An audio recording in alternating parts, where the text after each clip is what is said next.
ನೂತನವಾಗಿ ಸಂಘದ ಉದ್ಘಾಟನಾ ಕಾರ್ಯಕ್ರಮಕ್ಕೆ ಆತ್ಮೀಯವಾಗಿ ಆಹ್ವಾನ ನೀಡಿದ್ದಕ್ಕೆ ಪಶ್ಚಿಮ ಭಾಗದ ನಿರ್ದೇಶಕರಾಗಿರ್ತಕ್ಕಂಥ ಬಿ.ವಿ. ಶ್ರವಣ್ ಅವರೇ ಹಾಗೂ ತಾಲೂಕಿನ ಅಧ್ಯಕ್ಷರು ಮತ್ತು ಹಾಲಿ ನಿರ್ದೇಶಕರು ಮತ್ತು ನಮ್ಮ ಪಕ್ಷದ ಅಧ್ಯಕ್ಷರಾಗಿರ್ತಕ್ಕಂಥ ಕಡೆಪಲ್ಲಿ ನಾಗರಾಜನ್ ಅವರೇ, ಡಿಸಿಸಿ ಬ್ಯಾಂಕ್ನ ನಿರ್ದೇಶಕರಾಗಿರ್ತಕ್ಕಂಥ ರಘುಪತಿ ಹಾಗೂ ಈ ಭಾಗದ ನಮ್ಮ ನಾಯಕರು ಖ್ಯಾತ ವಕೀಲರಾಗಿರ್ತಕ್ಕಂಥ ಎಂ.ಎಸ್. ಶ್ರೀನಿವಾಸ ರೆಡ್ಡಿ ಅವರೇ ಹಾಗೂ ಖ್ಯಾತ ಹಿರಿಯ ನಮ್ಮ ಡಾಕ್ಟರ್ ಆಗಿರ್ತಕ್ಕಂಥ ಪ್ರಕಾಶ್ ಅವರೇ ಹಾಗೂ ಕೌತ್ನಲ್ಲಿ ಮುನ್ಸಾಮ್ಗೌಡ್ರೆ ಹಾಗೂ ನಮ್ಮ ವ್ಯಾಪಾರಸ್ ಮತ್ತು ಉದ್ಯಮಿ ಆಗಿರ್ತಕ್ಕಂಥ ಎನ್.ಆರ್. ಸತ್ಯ ಅವರೇ, ಈ ಭಾಗದ ಅಧಿಕಾರಿ ಮತ್ತು ಮೈಸೂರಿಂದ ಬಂದು ಈ ಭಾಗಕ್ಕೆ ಅಧಿಕಾರಿ ಇರ್ತಕ್ಕಂಥ ನಮ್ಮ ಚೇತನ್ ಸರ್ ಅವರೇ ಹಾಗೂ ಮಾಜಿ ಅಧ್ಯಕ್ಷರು ಮತ್ತು ಮುಖಂಡರಾಗಿರ್ತಕ್ಕಂಥ ಮೇಡಮ್ ಅವರೇ ಹಾಗೂ ನಮ್ಮ ಗೊಲ್ಲಳ್ಳಿ ಪ್ರಭಾಕರ್ ಅವರು, ಡಿ.ವಿ.ಆರ್. ರಘುಣ್ಣ ಅವರೇ, ಹಿಂದೆ ತಿರುಗಿದ್ರೆ ಅತಿ ಮಹಾನುಭಾವರು ಅತಿರಿಕ್ತ ಮಹಾನುಭಾವರೆಲ್ಲ ಕೂತಿದ್ರಿ. ನಮ್ಮ ಮಾಜಿ ಶಾಸಕರ ಪುತ್ರ ಆಗಿರ್ತಕ್ಕಂಥ ನಮ್ಮ ರೆಡ್ಡಪ್ಪಣ್ಣವರೇ, ಮುಡಿವಾಳ ವಸಂತಣ್ಣವರೇ, ಪಾಪಣ್ಣವರೇ, ಕಿರಣ್ ನಮ್ಮೆಲ್ಲ ದಯವಿಟ್ಟು ಕ್ಷಮೆ ಇರಲಿ.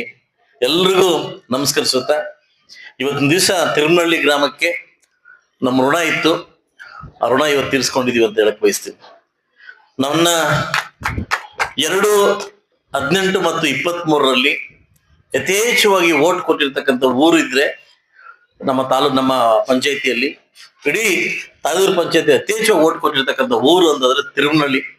ಈ ಊರಿಗೆ ಏನಾದ್ರು ಮಾಡ್ಬೇಕು ಅನ್ನೋದು ತುಂಬಾ ಆಸೆ ಇತ್ತು. ಬಹುಶಃ ನಾಗರಾಜನ ಕೈಯಲ್ಲಿ ಆಗ್ಬೇಕಾಗಿದ್ದನ್ನ ಶ್ರಮೇಗೌಡರ ಕೈಲಾಗಿದೆ. ಒಂದು ಹೊಸ ಡೈರಿ ಇವತ್ತು ಇಂಥ ಸೋಮೇಶ್ ನಮ್ಮ ವೇಣುಗೋಪಾಲ ಸ್ವಾಮಿಗೆ ಯಾವತ್ತು ಪ್ರತಿ ವರ್ಷ ಬರ್ತಾ ಇದ್ದೀನಿ. ಆ ಮಹಾದ್ವಾರ ಇವತ್ತು ಪೂಜೆ ಮಾಡ್ಕೊಟ್ಟಿದ್ದೀನಿ. ಆದಷ್ಟು ಬೇಗ ಮಹಾದ್ವಾರವನ್ನ ಕಟ್ಕೊಡ್ತೀನಿ. ಈಗಾಗಲೇ ಒಂದು ಐಮಾಸ್ ಲೈಟ್ನ ಪ್ರಾರಂಭ ಆಗಿದೆ. ಈ ಒಂದು 8-9 ದಿವಸ ಒಳಗಡೆ ಐಮಾಸ್ ಲೈಟ್ ಉದ್ಘಾಟನೆ ಆಗ್ತದೆ.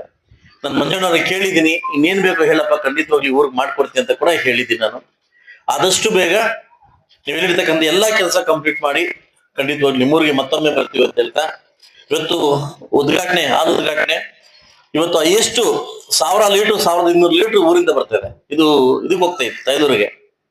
ಈ ಊರಲ್ಲಿ ಡೈರಿ ಅವಶ್ಯಕತೆ ಇತ್ತು. ಬಹುಶಃ ಇವರಿಬ್ಬರು ಬಂದಾದ್ಮೇಲೆ ಏನು ಯಾರ ಉತ್ಪಾದಕರ ಸಂಘ ನಮ್ಮ ತಾಲೂಕದ್ದು ವಿಭಾಗ ಆದ್ಮೇಲೆ ಒಬ್ರಿಗೊಬ್ರು ಕಾಂಪಿಟೇಷನ್ ಅಲ್ಲಿ ಓಪನ್ ಮಾಡ್ತಾ ಇದಾರೆ. ಆದಷ್ಟು ಬೇಗ ಇನ್ನೂ ಜಾಸ್ತಿ ಓಪನ್ ಮಾಡಿ ಹೆಣ್ಮಕ್ಳದ್ದು ಡೈರಿ ಓಪನ್ ಮಾಡ್ಕೊಡ್ಬೇಕಂತ ನಾನು ವಿಶೇಷವಾಗಿ ಮನವಿ ಮಾಡ್ಕೊಡ್ತೀನಿ. ಯಥೇಚ್ಛವಾಗಿ ಹೆಣ್ಮಕ್ಳದ್ದು ಸಂಘ ಮಾಡಿ ಹೆಣ್ಮಕ್ಳಿಗೆ ಡೈರಿ ಸ್ವಯಂಕೃತವಾಗಿ ಓಪನ್ ಮಾಡ್ಲಿಕ್ಕೆ ಇಬ್ರು ಅವಕಾಶವನ್ನ ಮಾಡ್ಕೊಡ್ಬೇಕು. ತಾಲೂಕು ನನ್ನ ವಿಚಾರದಲ್ಲಿ ಅವಾಗಲೇ ನಮ್ಮ ಶ್ರೀನಿವಾಸ ರೆಡ್ಡಿ ಅವ್ರು ಹೇಳ್ತಾ ಇದ್ರು, ರಾಜಕಾರಣ ಡೈರಿದಲ್ಲಿ ಬೇಡ ಅಂತ. ಸೊ ಅದರಿಂದ ಮುಂದಿನ ದಿವಸಗಳಲ್ಲಿ ಏನ್ ನಮ್ಮ ಕಡೆಪಲ್ಲಿ ಸರ್ ಇವರು ಹೇಳಿದ್ದಾರೆ, ಇದೇ ಗಮನ ಸೆಳೆದು 24 ಮತ್ತು 25ನೇ ತಾರೀಕು ಆಲ್ರೆಡಿ ಕೇಳಿದ್ದೀನಿ. ಹಾಲು ಉತ್ಪಾದಕರ ನನ್ನ ಆಂಧ್ರದ್ದು ಮತ್ತು ತಮಿಳುನಾಡದ್ದು ಎರಡೂ ತರಿಸ್ಕೊಂಡಿದ್ದೀನಿ. ನಮ್ಮಲ್ಲಿ ಯಾಕೆ ಕಡಿಮೆ ಕೊಡ್ತಾ ಇದ್ದೀರಾ ಅನ್ನೋದ ಗಮನ ಸೆಳೆಗೆ ಈಗಾಗಲೇ 24ನೇ ತಾರೀಕು ನಾನು ಅವಕಾಶವನ್ನು ಕೇಳಿದ್ದೀನಿ. ಸೊ ದೊಡ್ಡ ಮಟ್ಟಕ್ಕೆ ಕೇಳಿದ್ದೀನಿ. ಖಂಡಿತವಾಗ್ಲೂ ಅದು ಆಗುತ್ತೆ ಅಂತ ಹೇಳ್ತಾ ಈ ಸಂದರ್ಭದಲ್ಲಿ ನಮ್ಮನ್ನೆಲ್ಲ ಕರೆದು ಈ ಅವಕಾಶ ಕೊಟ್ಟಿದ್ದಕ್ಕೆ ಮತ್ತೊಮ್ಮೆ ಈ ಊರಿನವ್ರಿಗೂ ಸಂಘದ ಅಧ್ಯಕ್ಷರಿಗೂ ಮಂಜಣ್ಣವ್ರಿಗೂ ಹಾಗೂ ನಮ್ಮೆಲ್ಲ ನಿರ್ದೇಶಕರಿಗೂ ಎಲ್ಲ ಲೀಡರ್ಗೂ ಥ್ಯಾಂಕ್ಸ್ ಹೇಳ್ತಾ ನಾನು ಮಾತು ಮುಗಿಸ್ತಾನೆ. ಎಲ್ಲರೂ ಒಳ್ಳೆಯದಾಗಿ.